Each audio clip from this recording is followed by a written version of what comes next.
That's James's dinner. It has a Greek salad sort of dressing. There's some grapes we're eating, and I'm not going to talk about this much.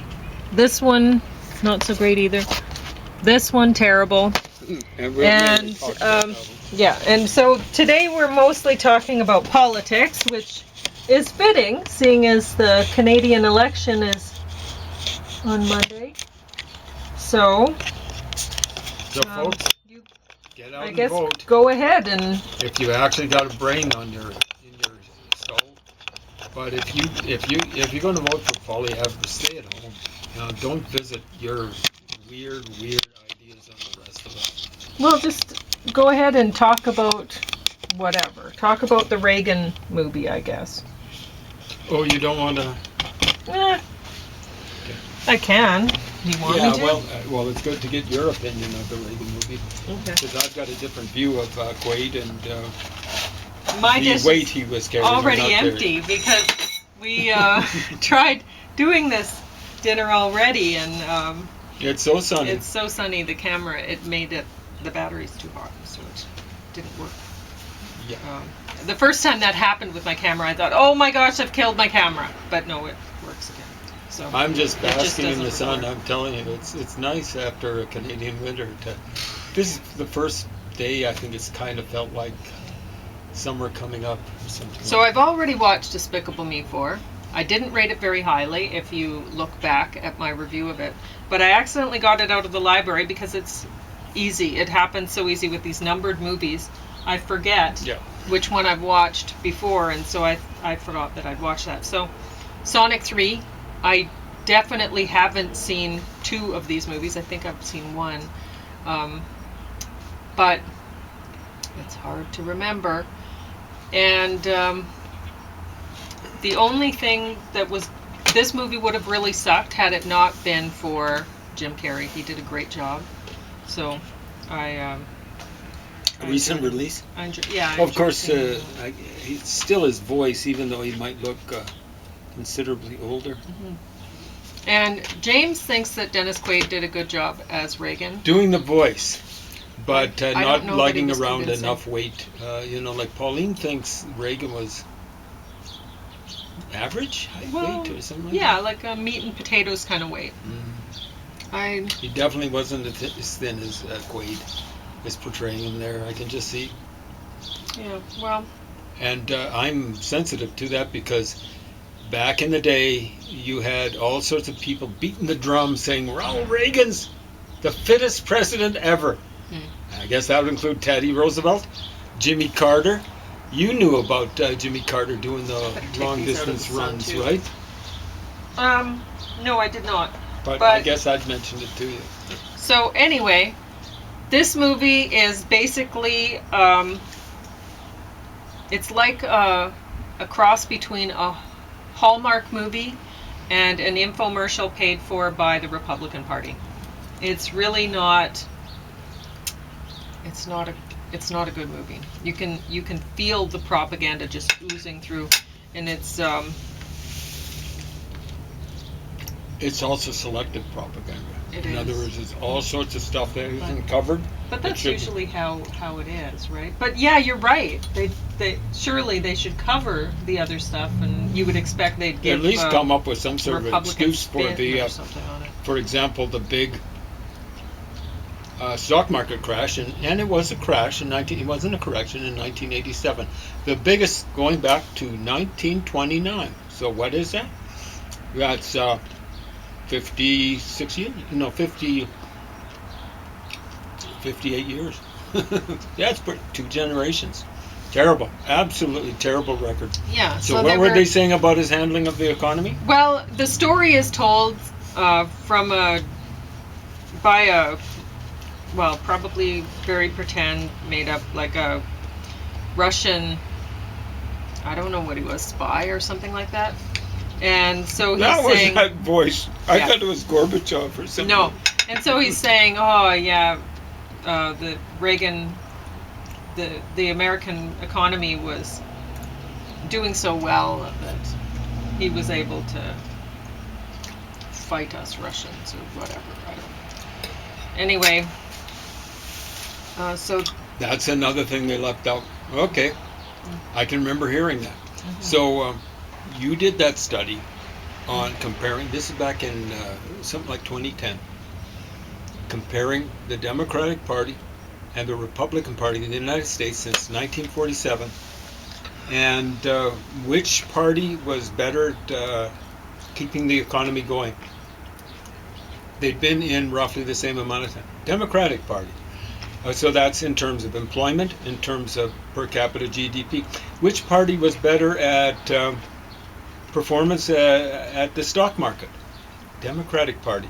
And although there are bubble kind of markets, for example, the latter part of the 50s under Eisenhower, where the stock market kind of was going up, but the actual economy was having troubles.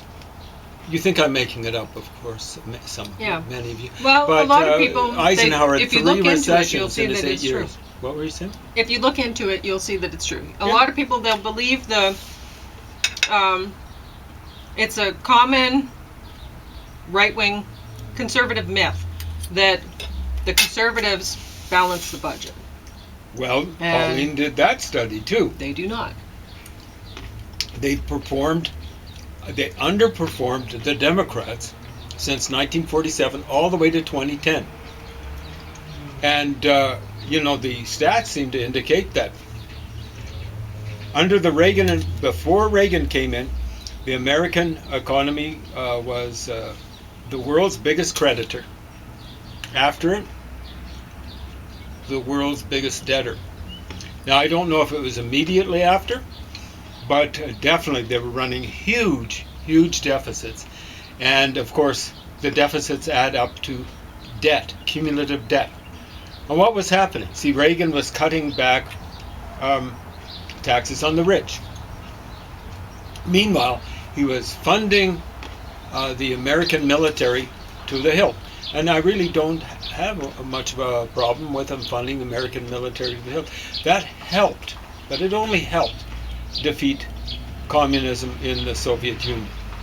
The main winners, in other words, the ones who really were responsible, were the Saudis, the Saudi Arabians. What did they do?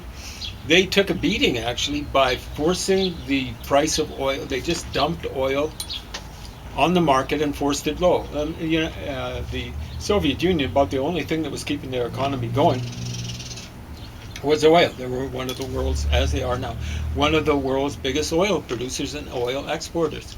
And it really, really thumped their economy. That's something the spy wasn't mentioning, eh? Mm-hmm. Yeah, that's amazing.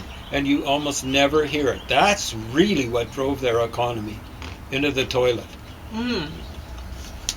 So they're making out like Reagan was the big hero who Won the Cold War. Yeah, exactly, and took down the Berlin Wall and all that sort of thing. It was, a combination of Gorbachev and the Saudis.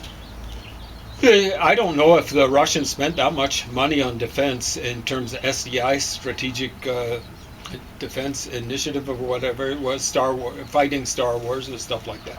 The Americans were threatening it. I don't know how realistic the threat was. But the Russians couldn't keep up. And, of course, was Gorbachev portrayed in this as being kind of a semi-nice guy? Mm-hmm. Gorbachev was an idiot. Okay, Gorbachev was fighting to keep the Soviet Union together, and the Soviet Union was an empire. And he was sending troops hither, thither, and yon to keep people who weren't Russian under his thumb. Now, did he know how to handle the economy? You Social Democrats, you listen to this. Eh? A lot of you think, oh, social democracy works in Europe. Like socialism, where people share wealth, they also share poverty. You've got to have wealth to share in order for it to work. So it works in Western Europe. Even in Sweden, they've got a company called Bofors. Check it out. I think it still exists. They used to sell arms. I think they still do. in Western Europe, you've got all sorts of capitalists producing all sorts of stuff. I'm not a big fan of capitalists, but they're the ones who are producing the wealth that's taxed in order to pay for some people who need some help, some people who need a kick in the rear end to get out and actually do some work. I'm not going to say which is the majority, but yeah, I kind of believe in socialism. But if you've got socialism like you are having under Gorbachev, hey, you know, like it's going to be social democracy here. And then Glasnost, which was, you know, kind of like democracy, freedom of speech. And then Perestroika, which is restructuring. The big trouble is, see, he's restructuring poverty. You know, hey, we're going to share our poverty. And so I didn't realize the full implication of this. Because this wouldn't have been said under Stalin, and maybe not even under Khrushchev or Brezhnev. This was the joke when I visited, well, it was the joke that had been going around just before I visited the former Soviet Union. I was there within a month or month and a half of it falling apart. So 1991, I think it was October I was over there. The big joke was, this is said by Russians, we pretend to work and they pretend to pay us. If you've got a socialism where people are just pretending to work and you got no one actually out there producing goods, they pretend to pay you. That's what happened in India since all the way up to Modi. I understand I'm not a big fan of Modi, but his performance on the economy, however bad it has been on democracy, and you know, he's been meddling around in our democracy. That apparently is politically correct, according to what I was hearing on CBC a while back. They're meddling, just like the Chinese are. And they're meddling on coming in on the right-wing side. So you can't say that about it's racist. Hey, they're supporting Pierre Poilievre, you stupid doofuses that are saying stuff like that. You hearing CBC? The other thing they were saying was, oh, for the days of stagnation. So that would be under Brezhnev. See, like under Stalin, he didn't pretend to work. You were out there, you yeah, that's one thing, right? Yeah. Oh And my you know, God. it was like under labor, you know, okay, 8-hour day and a 5-day work week, but you had Sabbatniks. Sabbat is Sabbath. Yes, and you'd be working on Saturday. What do you think of that organized labor?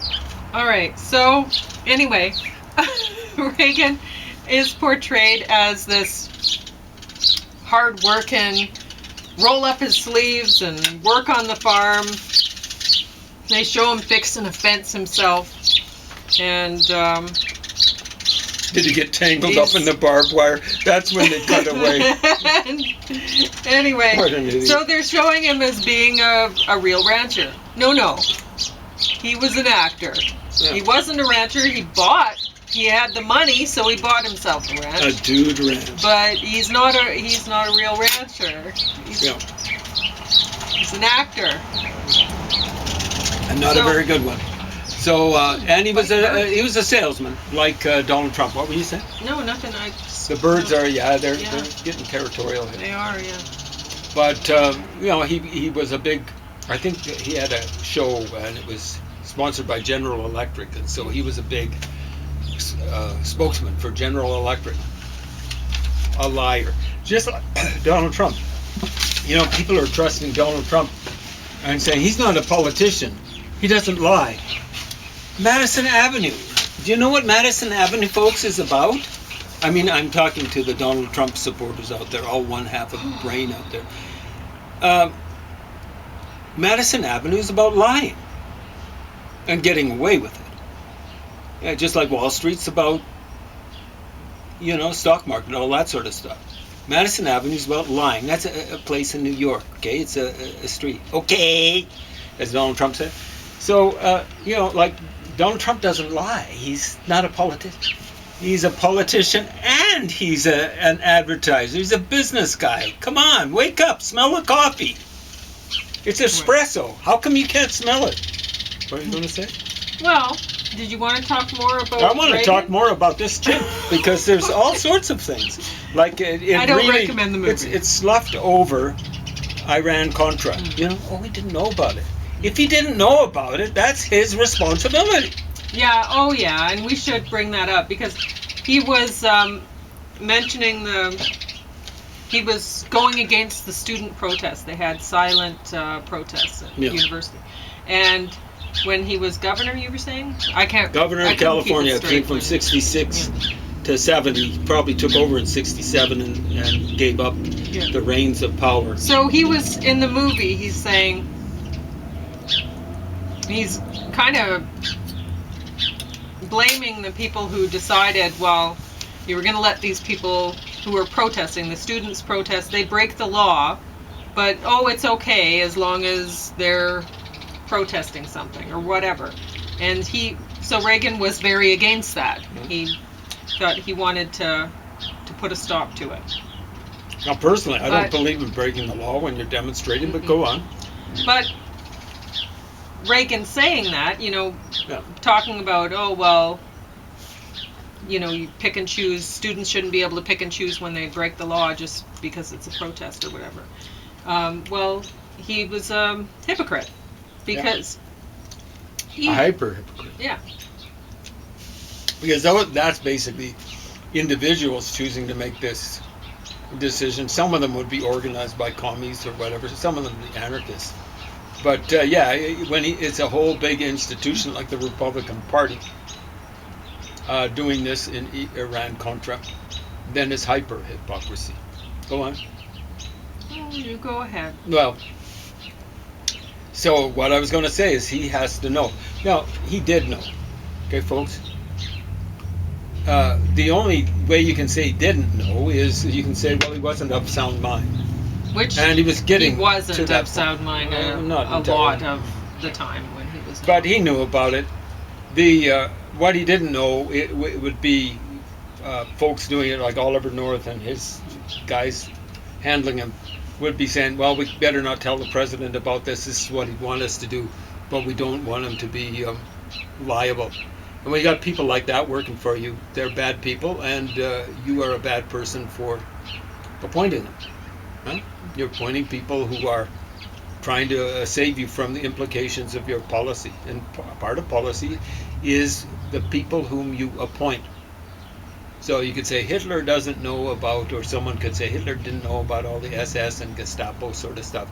He appointed Heinrich Himmler to head up the SS Schutzstaffel, and the head of the SD Sicherheitsdienst. Forgotten who that chimp was, but he's responsible for what they did, even though he didn't know about the particulars of everything that they did. See how that is?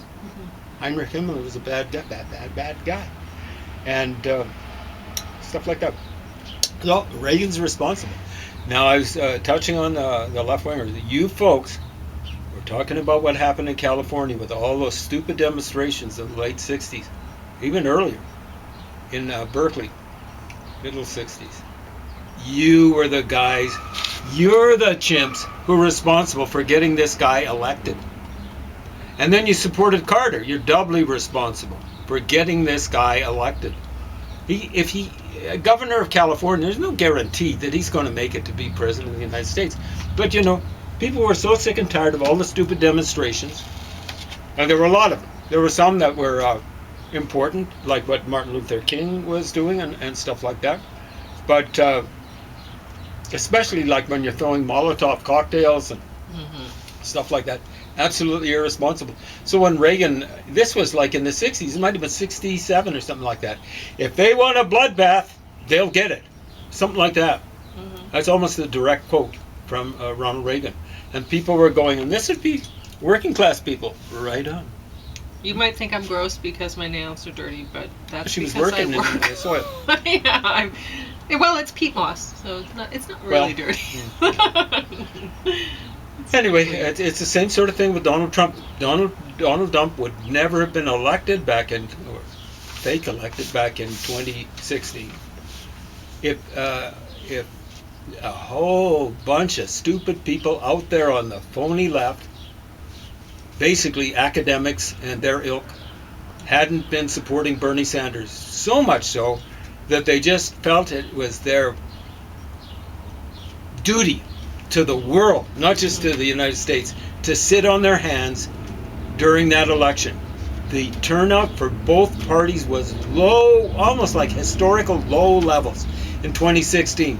If they'd actually got out and soiled their hands by voting for that horrible person, and I'm being kind of sarcastic, not even ironic, person Hillary Clinton, the vote wouldn't have been close enough for the Russians and the Republican Party working together to steal that election in 2016.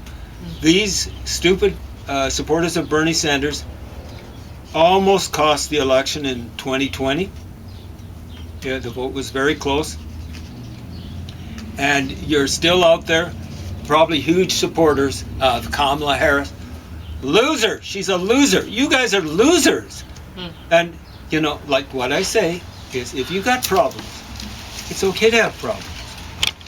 But don't visit them on anyone else, much less, when you let Donald Trump get elected, you're visiting him on the whole world. You stupid doofus incompetence. Okay. You got Susan Sarandon storming out of the Democratic convention back in 2016, I guess it was. There's no difference between Bernie. Well, there's no difference really between Bernie Sanders and Donald Trump. Yeah, it's a slip. You guys might not like to hear it, but that's a slip. But at any rate, because that's what I know, Bernie Sanders is a Russian agent, just like Donald Trump. But there's no difference between Hillary Clinton and Donald Trump. And then all of a sudden, you've got Donald Trump appointees making it so the Republican, I don't know how long they're going to control the Supreme Court. That cost Roe versus Wade. What's the difference? Well, from that, we're going to talk about Canadian politics a little bit. So, God, yeah. We're going to talk about Pierre Poilievre. I was doing some research online, and I was having a hard time finding Anything out about that non-entity? Well, no, I found out quite a lot of things about him, but he was adopted. He was raised by two teachers in a Calgary suburb. He went to Henry Wisewood High School. And he was a shadow minister for Finance of Canada. He studied international relations at the University of Calgary. And he worked with Stockwell Day. Now, I couldn't find out... Stockwell Day. Okay, go on. I couldn't find out whether he actually earned the degree. Maybe he got a PhD. What do you think? No, like Mark Carney, it's either he just studied international relations at the University of Calgary and he didn't actually complete his degree, or he did get a Bachelor of Arts degree in international relations from the University of Calgary. But it's very hard to tell. Whereas when I looked up Mark Carney, where did I put it? Oh dear. I remember what it was. Mark Carney's not. A PhD. Oh, here it is. Yeah. Mark Carney was a grad from Harvard. Now, I don't know. I should have written some other stuff down because I think I did, but I don't know where my paper is. So, if I remember correctly, Mark Carney graduated, was it Harvard? He got his bachelor's and then master's and PhD from Oxford, something like that, or vice versa. Yeah, or one or the other. Yeah. So I don't know which, but it was easy to find it anyway. So if you look it up, you'll find it. But it was difficult to find out whether Pierre Poilievre actually graduated from the University of Calgary. He did study there, but I don't know if he graduated. I was reading something that was a financial I don't know, from a financial online magazine or whatever, and they said that he earned his Bachelor of Arts degree. Oh, they actually said it? Yeah. Well, so, I'm sure he did then. I would guess that they would do fact checking, and so he did actually do that. But Bachelor of Arts degree in international relations. Sure, that's politics, whatever. That's great, but I know it's all sorts not- of people with bachelors. It's not anything close to Mark Carney graduating from Harvard and Oxford and getting his Pauline has a PhD. bachelor's, So, but she's actually studied a lot anyway. afterwards. Well, I've just so got a bachelor's, has but I'm Pierre telling you. Poilievre, I'm sure. He has a Oh. lot of experience working for Stockwell Day and others, so whatever. But as opposition leader, Poilievre earns $299,900 a year. And Holy there's... smokes, he should be paying for his rent on wherever he's at. So, I don't know where the piece of paper is that said... anyway, there's reports that online they're talking about Poilievre being worth $25 million, and there's a whole bunch of people on the internet saying that's false. You know, the net worth of $25 million is who knows where that came from, whatever. Yeah. But Mark Carney has a net worth of $6.97 million. That was easy to find online. So I couldn't find out how much Poilievre is worth. Yeah, they've there's been a lot of making people a fuss talking about about that 25 Mark million. Carney. And so you have to wonder, well, where in the world did that money come from? But with anyway, Mark Carney was born in the Northwest Territories, raised in Edmonton. Oh yeah, got a bachelor from Harvard, master's and doctorate from I remember Oxford. right. I knew I've written it down. Worked for Goldman Sachs. Poilievre initially embraced the Freedom Convoy. He said he'd fire the governor of the Bank of Canada, which I thought was funny, and defund the CBC, which a lot of people would like to defund the CBC, I think. He'd like to impose harsher sentences on those convicted of committing crimes, and a lot of people would in Canada. So I can see why people would support People that. doing But- like white-collar crimes, like Brian Mulroney. How about it, Pierre Poilievre? Anyway, he's against same-sex marriage, and he's pro-immigration. And Most business guys are. pro-immigration. So, Are you hearing that? mhm. Phony left-wingers out there? So I don't know. What do you want to talk about? Pierre Poilievre, Reagan, whatever? I want to talk about Juggernaut Singh. Oh, okay.